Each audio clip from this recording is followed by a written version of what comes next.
ñi leen di wax ni opposition bu jëlee assemblée nationale réew mi day bloqué ak nangam nang waxuñu dëgg. barki Dembo Ndiaye France opposition bi jël na assemblée nationale.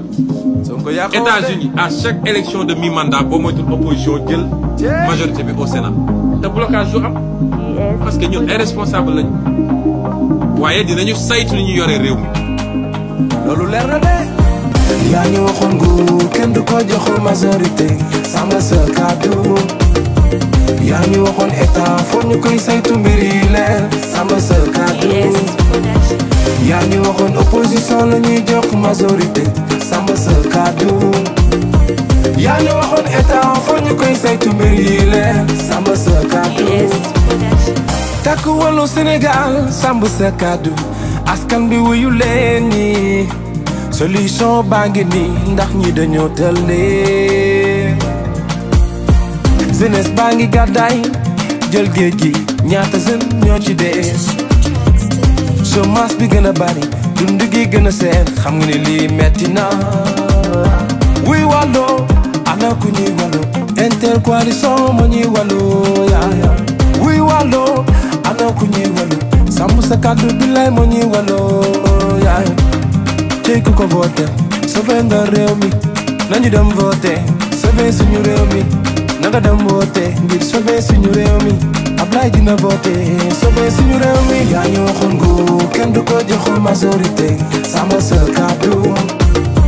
yaa ñu waxoon état foo ñu koy saytu mbir yi leer sàmm sa kàddu. yaa ñu waxoon opposition la ñuy jox majorité sàmm sa kàddu.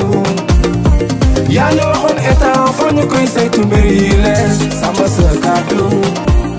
courant bu coupé dundu cher ku mu dal foog nga tiit ñàkk liggéey bi ci jeunesse bi daa yóbbu suñu fii.